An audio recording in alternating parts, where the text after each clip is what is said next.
Good day, everyone. Hope we are all doing good. My name is John Michael C. Alfonso. And I am Warren J. N. Manugura. So, the blog is all about book review.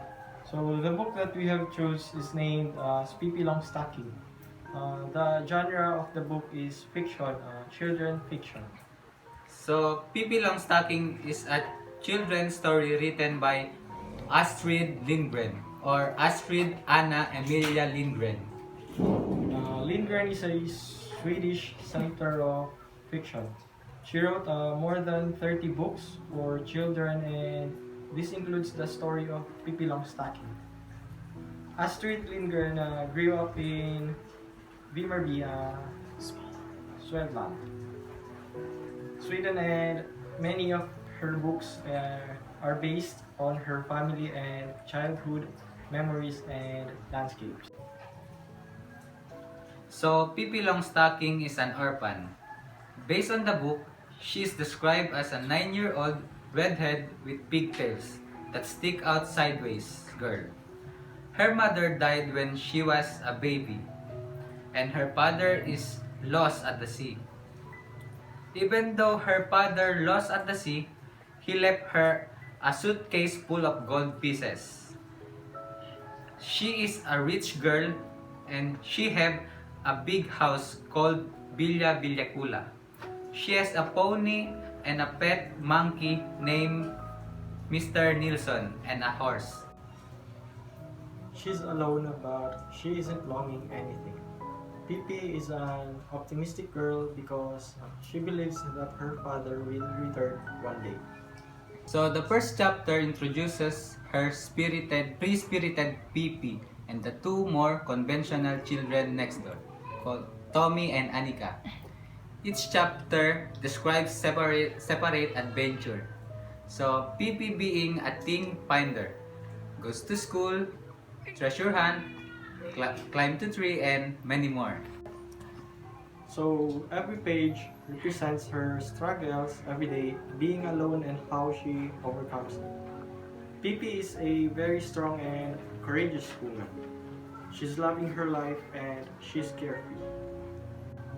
So Pippi Longstocking began as stories that Lindgren told her young daughter when she was sick. According to Lindgren, her daughter invented the name. Lindgren also wrote two sequels called Pippi Goes on Board on 1946 and Pippi in the South Seas on 1948.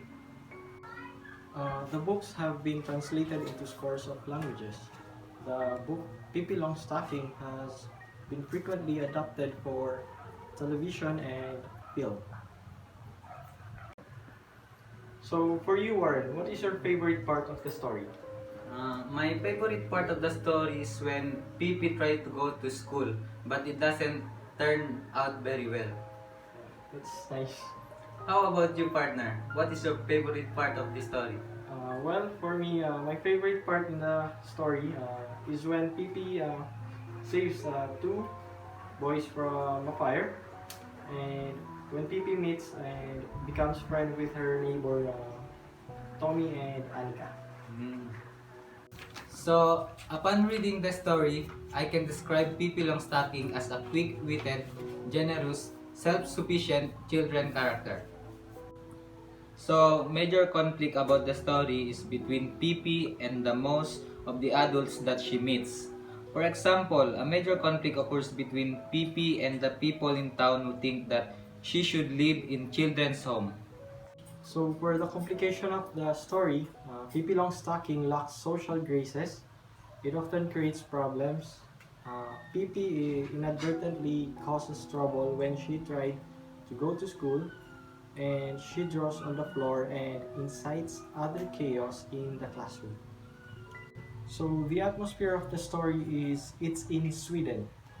It is in 20th century but unspecified era.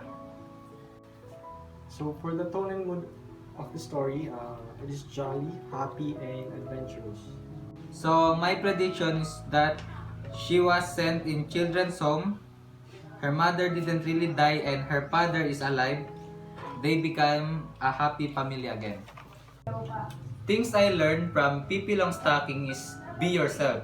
She is self-confident and she always emphasizes her peculiarities and her views. She is proud of what she is. So the second thing that we learn from this story is infecting positivity. So she quoted that do not wait for people to smile at you, show them how it's done. So it simply shows here that she is very positive and loves life. That's what she somehow shares with all the people that she meets. Third is making difference. From the quote of I'll make the world the way I like it. So we can only make a difference if we take our lines and our work into our own hands and actively shape them. And the last thing that we have learned from this story is the importance of life. So she quoted that how nice it is to live. It is when Pippi said that she was sitting in the garden with her friends Annika and Tommy. Pippi loves her life and she shares that too. She enjoys the little things and beautiful moments of her life. So for the figures of speech in this story, first is the imagery. Pippi's house is very colorful because she is the one who paints it, and this is described in vivid detail throughout the book. She is also equally colorful and described in a way that makes her match the house. And for the paradox, PP knows that there is behavior that is expected of here, but she's not sure what it is. However, she is always able to recognize when she has not managed be, to behave in this way. So the third figure of speech is the metaphor. The author used the statement, she could lift a whole horse if she wanted to. From, from this quote, it is obvious that for the reader that this is remarkable, somehow remarkable child is so persistent and independent that she can deal with a lot of difficulties, and in spite of her age, that Pippi has a desire, she would solve a problem without someone's help. So, for the personification, Mr. Nilsson, the monkey, is given all of the same qualities and feelings that a human is attributed. I like the story of Pippi Longstocking because it was nice, enjoyable, and interesting. Interesting because you can learn so many things, like how Pippi, the main character, overcome challenges. What I like about her character, Pippi was strong, independent kid. She lives by herself. She cooked for herself. She didn't depend on other person. Another is she has a lot of freedom to do whatever makes her happy.